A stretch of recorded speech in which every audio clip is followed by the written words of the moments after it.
Et bien le bonjour, c'est Seb pour la chaîne donc technologique. Je suis heureux de vous accueillir aujourd'hui pour vous présenter donc une nouvelle astuce afin de pouvoir configurer votre carte réseau jusqu'à 1 mégabit, enfin oui, 1 mégabit, 1 gigabit, pardon, je vais y arriver, c'est donc bien 1 gigabit. Pour cela, si vous avez une connexion fibre, par exemple, comme moi, bien sûr, vous pourrez atteindre des débits beaucoup plus importants qu'un câble réseau. Alors, bien sûr, cette astuce fonctionne que si vous êtes en filaire, en Wi-Fi. Ce que je vous conseille, c'est tout simplement bien de racheter donc une carte Wi-Fi avec un débit supérieur à 300 mégabits. En carte réseau, bien, vous allez voir, ça va être beaucoup plus simple. Donc, bien sûr, vous pouvez utiliser des CPL. Je vous conseille donc de prendre des CPL au-dessus de 500 mégabits afin d'avoir un débit qui est quand même beaucoup plus important.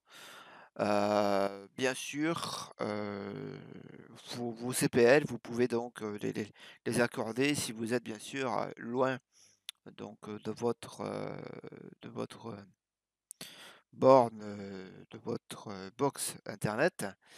Si vous êtes assez loin donc, pour le coup, ben, ça vaut peut-être le coup bien sûr de prendre des CPL. Bien sûr, si vous êtes en câble direct, lorsque vous pensez votre ordinateur portable ou fixe, eh bien, généralement, ça va peut-être pas vous servir à grand chose, mais quoique, je vous montre quand même comment on fait. Alors, trêve de bavardage, nous allons donc vous rendre bien sûr dans le petit logo qui est en bas à droite aux côtés de l'heure et du son.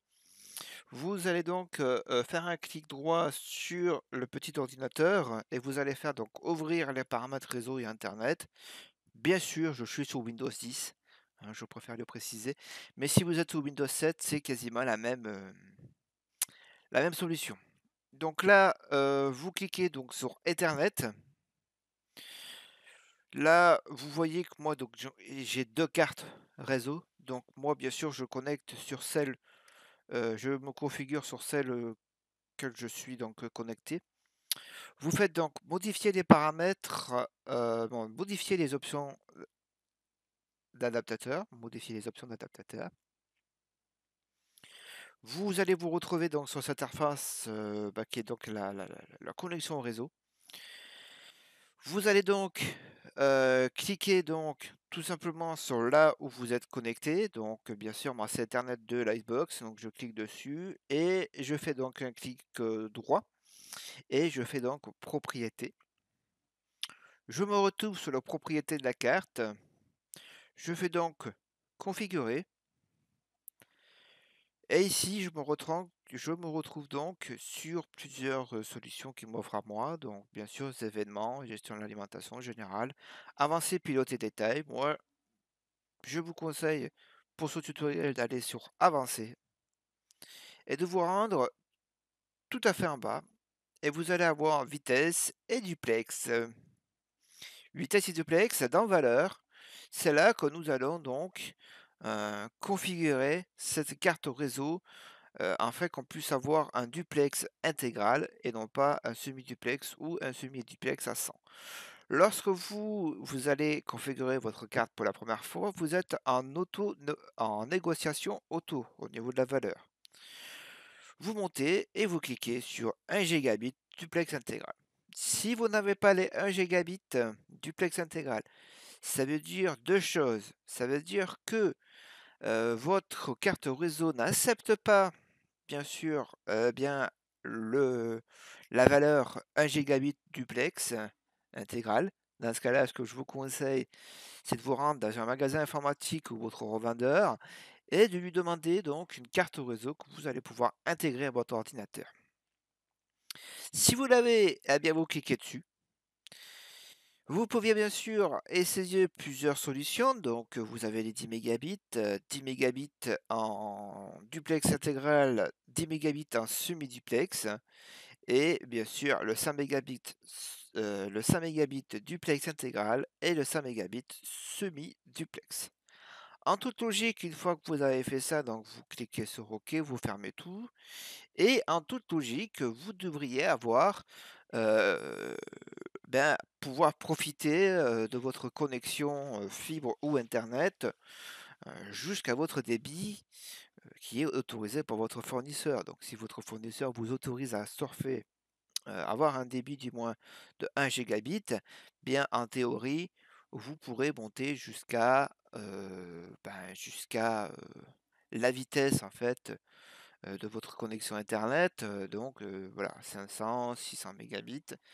Sachant que c'est pour ça que je vous ai dit que lorsque vous êtes en câble direct, pas de souci, mais si vous êtes en CPL et que vous prenez donc des CPL à 500 mégabits, eh bien, vous allez être bridé à 500 mégabits malgré que votre offre, bien sûr, vous autorise à surfer, avoir un débit supérieur. C'est pour ça que je vous recommande d'acheter des CPL à 1 gigabit pour profiter au mieux. Bien sûr, si comme moi, pour l'instant, bah, vous avez des CPL à 500 mégabits, eh bien écoutez, ça fonctionne autant bien aussi, puisque bien sûr 500 mégabits, ça vous permet donc, de télécharger, si ma mémoire est bonne, pratiquement jusqu'à 7 mégabits. Pour le savoir, vous allez sur Speedtest, vous retrouverez bien sûr ce lien dans la description de ma vidéo. Vous faites donc, soit vous allez sur Google, soit vous cliquez sur le lien. Vous allez sur speedtest.net. Voilà.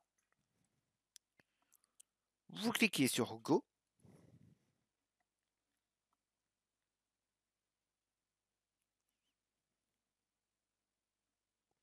Vous attendez un petit temps. Et là, vous voyez, je suis quasiment, allez, on va dire même à 60 mégabits par seconde, puisque en réalité, mes CPL fonctionnent à 500 mégabits. Donc, je suis bridé de ce côté-là. Mais 63 mégabits, c'est quand même quelque chose de pas mal, hein, que ce soit du côté donc Upload ou du côté de Noise. Bien sûr, si vous êtes connecté en direct, eh bien, vous pourrez atteindre jusqu'à 5, voire 600, peut-être même 700 mégabits. Voilà, j'espère que cette vidéo vous aura plu. Je vous conseille bien sûr, éventuellement, de faire des essais, hein. Donc c'est-à-dire, vous mettez à 100, à 1 gigabit en auto-négociation et vous faites des petits tests. Et ça va vous permettre de voir si cette solution vous aura apporté, eh bien, vous aura apporté satisfaction. Je vous remercie d'avoir regardé cette vidéo et je vous dis à très bientôt sur la chaîne technologique. Bye bye!